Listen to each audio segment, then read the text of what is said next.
Okay.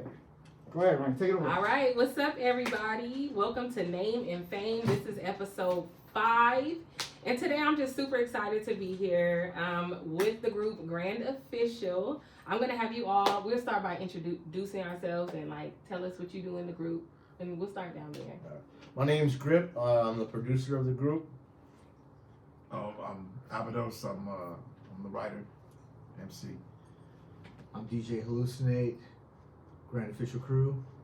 I'm the hands. The hands. So, how did you? Okay, so here's the main question, right? I've been a fan of your guys since Chris is actually. Remember that day we were at your brother's house and you put Grand Official up there, and I was like, damn, these fools are fucking dope. Like, Oh yeah, Thanksgiving. how long ago was that? Oh wow, that was 2 or 3 years? No, that was longer than that. That was like 4 years ago. About 4 years ago? 3 years ago? Yeah. 3 years ago? Roughly, yeah. So I've been on your bandwagon ever since, and I'm not afraid to say it. I'm not afraid to say it. Whatever, I don't give a shit. You know what I mean? Groupie, whatever. But in all seriousness, like when I heard you guys, I was like, what the fuck? Like, how is everybody like sleeping on these guys? You know what I mean? Because I'm not just saying this just because you guys are here or trying to get views or anything like that, but I mean, I told you guys, you know, in the living room, like, you know, you guys are dope as fuck. You guys have that old school hip hop flavor. You know what I mean? Right. And I also told you guys that it's not that we're trying to like bash anybody nowadays, but it's kind of like, who influenced you guys? You know what I mean? Because you guys aren't that old. You know what I mean? And for you guys that have that like style, it's like, now where did that even come from? You know what I mean? Like, how did you guys even like? Well, first of all, how did you guys meet? And what made you guys even want to do this? So, we started when I was younger. I wasn't into the b-boy culture, Okay. breakdancing. You know How what old I are mean? you? I'm 47. Okay, that makes sense. All right. Yeah, so I started off in the b-boy culture, Rocksteady, Zulu Nation, things like that.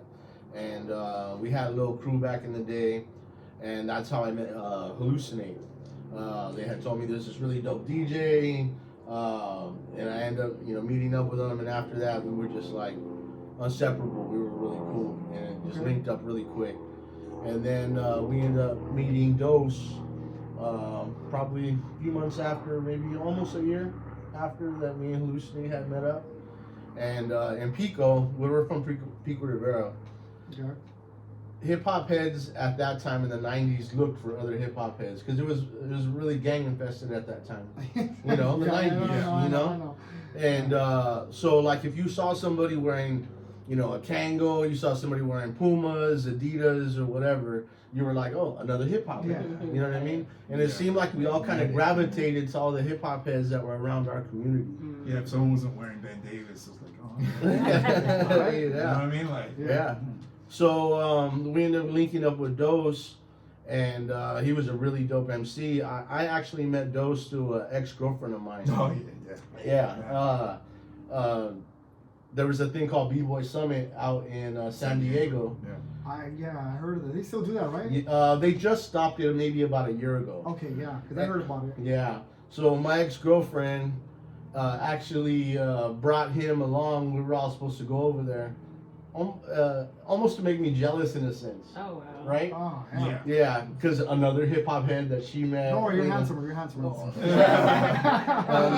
He's got the swimmer's physique. Like Chris. He got the swimmer's body. You know what I mean? So anyway, we get in the, I get in the van. There's a lot of us in this van. Oh, yeah. And yeah, so me and him end up talking the whole way up to San Diego and ended up being really we cool. clicked right away. Yeah, and he, Dose was really into like the underground scene of MCing, like Souls of Mischief, hieroglyphics, things like that. Soul Sides, like Blackalicious. And I was more into like the traditional, like the old school stuff from the '80s. So like while I was kind of like telling him about the stuff that I knew, he was like updating me on the things that he knew. We're exchanging information. Yeah. Cassettes. Yeah. So Oh yeah. we made each other more knowledgeable about what was going on in the hip hop scene. And then all three of us, we just became inseparable. We were just, rhyming, going everywhere, trying to battle people, freestyling, And that group ended up growing, you know, the friendship and the people that we met ended up growing into like, I don't know, 7, 8 different people rhyming together and stuff like that. Yeah. We So had a pretty big crew at one point. yeah, and that was like 94, 95. Okay. That's dope. Yeah. So, okay, I'm a big fan of Ale Ale. Oh, Right? Yeah. I mean, no, seriously, like I can't get enough of that song. Obviously, I am from LA, and also like I like the whole like graffiti like background and shit. You know what I mean? Yeah. So I know you brought up, you know, hip hop, but you know when you think of hip hop, it's synonymous with graffiti. Right. Yes. Right. So at one point, did you guys ever, you know, indulge any of that stuff, or it was just basically just music and yeah, breakdancing? no, actually, when we all met, we were all kind of like, you know, just riding everywhere, and you know, Yeah. No way. yeah, Yeah. yeah. So you know, Dose on his own was already riding with other people. Uh-huh. I kind of picked it up from, you know, people that I knew when I was younger. Oh, Okay. You wow. know, like, you know, and you know, Chris, you know, he was into that with his brother and OFA and things like that. So. Oh, okay. Yeah, that was something that kind of brought us together too. Was We've always been really big fans of the graffiti culture. Yeah. Besides, like all 4 elements of hip hop, you know, Yeah. and especially at that time, a lot of graffiti writers almost wanted to say like they weren't part of that element, because it was more. Not everybody, but a lot of people would say, you know, because it was like vandals at the time. You know what I mean? Everybody just wanted to vandalize. Yeah, yeah, You know what I yeah. mean? Yeah. Now it's like a money maker. It's a big art. Yeah. You know, everybody's doing big projects That's now true, and yeah. murals. Yeah. So it's changed a lot, you know. Mm. But we appreciated different hand styles of Yeah. graffiti artists, Yeah. different things like that, throw ups and Yeah, separating the taggers from the graffiti artists themselves. Yeah. You know, back then it was, you know, they kind of beefed or whatever. yeah. So you know, we were just always big fans. So we always supported like. Even before we got together, like our b-boy crew, like we wanted DJs in it, we wanted b-boys, we wanted you know MCs, we wanted all 4 elements to be a part of what we were always doing. Yeah, that's what's up. So we always embraced that culture since the beginning. You guys are so dope, and you guys stand out so much, like in more ways than one. But I'll name one. One being the fact that you guys have a DJ for the group. Like that's so uncommon, right? And I'll take you guys back a little bit. When I was in high school, I had to do an autobiography on an artist, and that artist was KRS-One. I did the same. Did you really? Yeah, I was a junior in high school. I That's chose KRS. crazy. I chose People were choosing KRS. people were choosing Abraham Lincoln. I was Yeah, KRS. KRS-One. And I- What does KRS mean? What does KRS mean? You tell us. Knowledge I know what it supreme. is. Come on, tell me. Don't test me now. It's knowledge reigns Did you talk about when he was supreme. homeless? And Yeah, his story is crazy. Yeah, but yeah. when I saw you guys did a song with KRS-One, it completely Yeah. blew my mind. I was like, okay, automatically I'm a fan, right? So how did that song come about with KRS-One? I really want to know this. That was right before COVID. Yeah, right before COVID. You want to? Oh, good. Okay, so it was through DJ The Original, right? Right. And we had to like submit. So Yeah. so we have his friend DJ B Original. He was our engineer. Okay. And he helped us out a lot. He really you know, he took us in where he was already had a studio in Van Nuys. Yeah. So we created a really good relationship with him. Nice. And He's the original. Thank yeah. you. salute. So when we were talking to him, he's linked up with a lot of artists.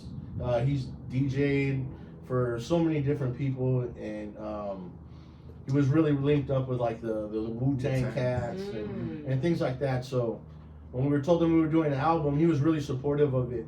And when we told him that we were going over different people, like we really wanted to inspect the deck. There was, you know, we still talked, do. we talked about Big Daddy Kane, you know, and at the time he was working with KRS. Oh, okay. So I started submitting beats to KRS for his album, and some things didn't work out. He was trying to work with things with no samples and things like that. I like to sample and chop my samples. So it ended up turning around where it was like, well, how do we get KRS on our album? Okay, maybe we can't be on his album. But how do we do it for us? So he reached out to KRS's people and KRS said the only way he would do it is if we showed him the last 3 tracks that we did, And it had to be like the last 3 things we did. Nothing from the past. What? Yeah, Yeah. that's crazy. Yeah. And then he wanted us to do the song without him in it. These are his requirements. These are his Before he requirements, even gets yeah. on the. Yeah. Okay. Well, you got to think too. At that He has a time, reputation. he wasn't. Yeah, he for wasn't sure. featuring on very much or on anything at that time. If you look at like at that year, whatever year that was, you didn't see KRS features. Yeah. So. And this is it's right not something before, he commonly did. it's just like a year before the Verses and all that was coming out. So, Yeah. you know, he was still doing things like he had did an album of like Bumpy Knucks, Freddie yeah. Fox. Yeah. But it was very few in between, and there's people that was very established that he was working with. Right. So we had to do, go Yeah. through the process or whatever. Colonoscopy reports. Yeah. I mean, Give them our blood blood type and all that. Yeah. But you passed the test. And Yeah. Ancestry.com.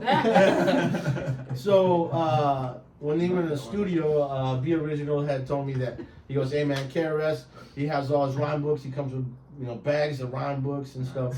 But when he heard our stuff and heard what we had to say, he actually wrote to the beats. Oh wow. He wrote 2 different verses and he Yeah. let us choose. Which is the hardest thing in life to pick. Like, imagine it's KRS. Come on. And you're like, there's 2 verses, and we're like, which one do we pick? Come on. Yeah. Wow. So you guys are telling me that he had 2 verses. He put them on wax and everything, and then you guys chose between No, them, or so did he just let you what do he it? did is he recorded them He did Okay. both, and, yeah. and sent them to us. This is like the Wow. beginning of COVID where you Nobody's meeting up. Everyone's Everybody's slowly afraid. started to not But meet you're up. still allowed to touch people.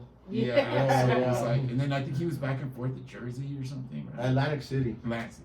Yeah. So, Wow. Yeah. That's dope. Oh my Yeah. God. What an So, accomplishment. yeah. So Yeah, for us to even just get the okay, we're on cloud 9. Yeah. And then to be able to pick a verse was like Yeah. another thing. Like, what, we get to choose? Yeah. You know? Yeah, that was Yeah. really hard. Yeah. Yeah. So what inspired all that? Like when you come up with your lyrics, right? I didn't get a chance to tell you guys this because Ronnie had came over here, but remember I was saying about the county jail, right? Yeah. So I actually met Suge Knight. Oh, okay. I actually met this other guy named Big Sin. He was sick ass fucking artist, and I actually met I know his Islamic name, but I don't know what his rap name is, but he goes by Monster. He came out in Vibe magazine. I don't know if you guys. I don't know if Ronnie remembers that because Ronnie's only 23 I'm gonna look years into old. it. Yep, around that age. 23 years Don't old. worry about it. But he came on Vibe magazine. He wrote that book, Bloods and Crips, and it was. I was telling Ronnie, I didn't get a chance to tell you guys, but I used to actually write lyrics, Oh, okay. but I can't sing what the fuck, you know what I mean? Yeah. But like what. I know what inspired me because all those songs were centered around violence and stupid shit. But like, what inspired your songs, like your lyrics? Well, I think we all used to freestyle at one time. I kind of the last one that just kept doing it. Yeah. Everyone kind of separated, did their thing. But I think we all were inspired by just the early Big Daddy Kane, even like Run DMC. Hell You know what I mean? I think that's what I inspired. We're hip hop heads, so we just grew up in that era. So like KRS, you know what I mean? BDP, Love's Gonna Get You, like Eric B and Rakim. I mean, those are like really big staples for us. And that's influenced us. But I mean, I think the whole time we're freestyling and trying to battle, there's definitely hieroglyphics. You know what I mean? Like Souls of Mischief, Dell, Casual, like those were really big. Freestyle Fellowship. I mean, even like the Alcoholics, Beat Nuts. We were just we're heavily influenced by them. I mean, as far as like choosing to do the type of sound that we wanted, I would say Gangstar was probably our biggest influence. Oh hell yeah. And I would say Dilated as well, especially because Dilated is a very DJ-driven crew with Babu, and obviously we have someone that's incredibly talented Yeah. on the ones and twos, and like I think so that was very inspiring to us. So like I guess on a whole, Gangstar and Dilated are probably the 2 most influential groups to Grand Official on the whole. Yeah. So I wanted to ask you guys, because I know we briefly talked about this, but no shade on anybody because we're not promoting that. But how do you? Okay, let me rephrase that. I look at you guys as a good representation of the Mexican community. Right. I mean that's on everything I look like. I look at you guys like, I damn, appreciate that. these dudes are Yeah. dope as fuck. They're not talking about anything, you know, ridiculous. You know what I mean? Right. But in today's, I don't know, in today's culture, today's times, you know, you got a lot of Mexican or whatever they are. I don't like using that word, Latino or Hispanic, but you got a lot of brown colored people that are trying to get in this industry. And I mean, I'm nobody to talk about, you know, what's talent or not, but I consider them singers, you know, and I consider you guys artists. And to me, like, there's a difference. Yeah. You know, and then you're talking about like freestyling, you're talking about battling. And when you get these certain individuals like to freestyle something, I mean, I think I could do better than that. You know what I mean? So like, how do you guys like look at that and have to like deal with it? Like, damn, like these guys are getting all this fame off this shenanigans. You know, like, do you? I think it, you know, we're rooted in the 4 elements of hip hop. Yeah. It's kind of hard to get away from that. You know, once you're into that, you're into that. You can't, like, we just don't feel it. We can't do something we're not. Right. You know what I mean? We obviously are not doing this for money. You know what I'm saying? But you know what I mean? Yeah. So, you know, that I think that's when you're based in something like that, it's hard to veer away from it. Like you said, like we're artists, you know. And as far as like we didn't want to do the stereotypical shit that everyone else is doing. You know, there's enough of that. There's enough people doing that shit. You know what I mean? It's not us. I feel like we've always been going against the grain since we started. Those people that you're talking about would almost throw shade on us because we were hip hop heads. Yeah. They so like that even separated us even more. Yeah. Because it pushed us to even go harder. Because we could have did what everybody else around the community was doing too. Right. You know what I mean? Yeah. But we wanted something different. We wanted to show that we can do hip hop from where we grew up. That's right. You know, Yeah. and still be into the tradition of the way it's supposed to be. Absolutely. Yeah. You So- guys are authentic. So then we tried our hardest to go against the grain, and we went for so long. It's like, why turn back now? Yeah. You know, like even though we probably would got more attention, Right. you know what I mean? We probably would have been. I don't know if we would have been accepted anyways because of what we were into. You know, like Dosa said, it's ingrained in us. Yeah. Yeah. So you know, we were just from day one we've been going against the grain. Yeah.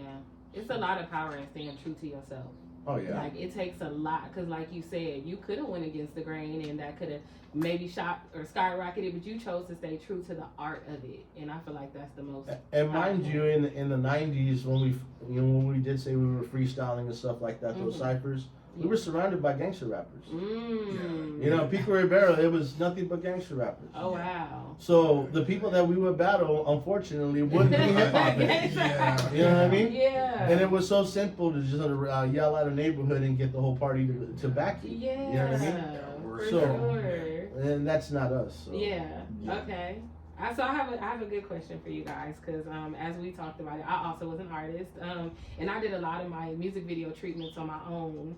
So I did a lot of back alleys and you know stuff like that, liquor, so whatever it took to get the look. And I saw some of you guys' music videos. I'm a super fan. I want to know who does the treatment, where does all the treatment and everything come from with your music videos? That's Rob. Yeah. Rob Ness. Okay. He's directed all our videos, and he's a really good.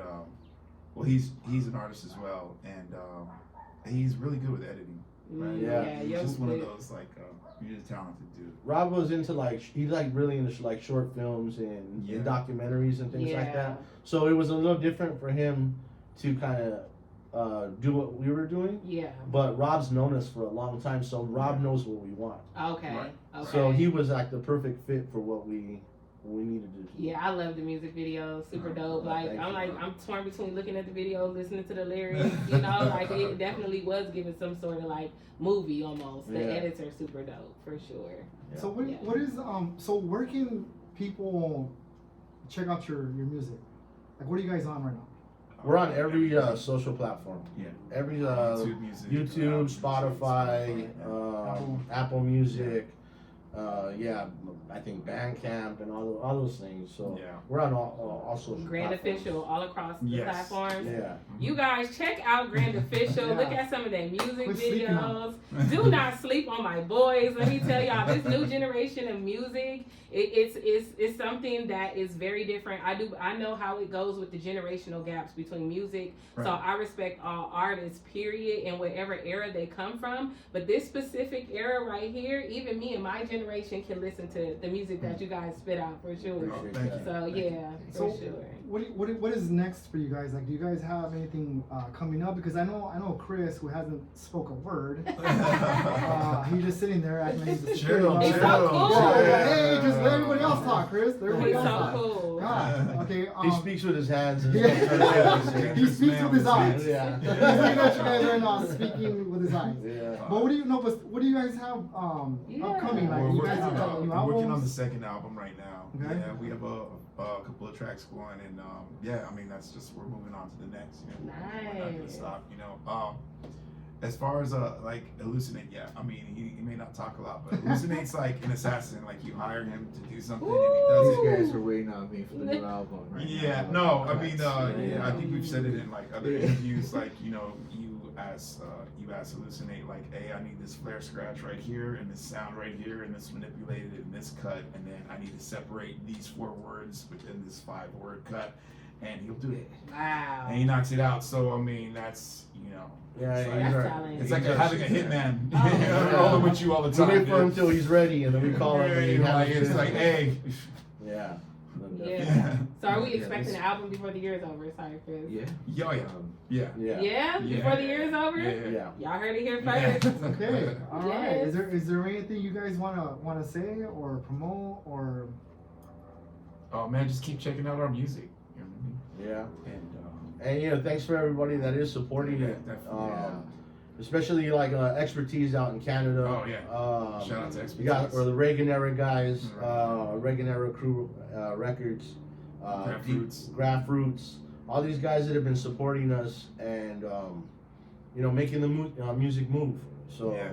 we really appreciate everybody that's been down with us for a long time. So Yeah, that's what's up. Anything you want to say? Mr. Loquacious, anything you wanna say? Manny. Gotta give Oh, a shout out to Manny. Manny. Oh, Manny. Manny. So Manny is the Big one that salute. took the he did The album cover. the album cover. Oh, He was a photographer for the album Yeah. Shout cover. out to Manny. Yeah, he's really supported us in days one. I mean, he did the magazine cover for us. He did a all. magazine. He Yeah. really covers Nice. b-boys in the culture, and he's really embraced us. He's a and real helped us out. Yeah. Man, he's a real one. Yeah. Nice. You guys got a team. Oh, I'm yeah. hearing y'all shout people out. Different people have different titles. Like Right. that. I mean, but that's what it takes, right? It Yeah. takes. Can't do Takes this a by village. yourself. Yeah. You can't do this by yourself. You need a Yeah. team. You like that one And, too? and if I can't say this, whoever is listening to this, because Ronnie's more of the celebrity between her and I. So she has like, I don't know, fucking billions of followers on TikTok. I have like 8, I think. It's okay. We're working on it. Yeah, we're working on it. But in all honesty, like whoever does follow us, me and Ronnie, invest in this. You know what I mean? Because Oh, thank you. um, if you could sit and entertain yourself with buffoonery and all kinds of other stuff, all these singers, not artists, and invest in this. They're out here struggling. They're making real solid ass music. Real music. Fucking videos are dope as fuck. Yeah. I'm not saying this because I'm 50, 'cause I'm only 30, but I can relate. Ronnie's only 21, right? Yes. With 7 kids.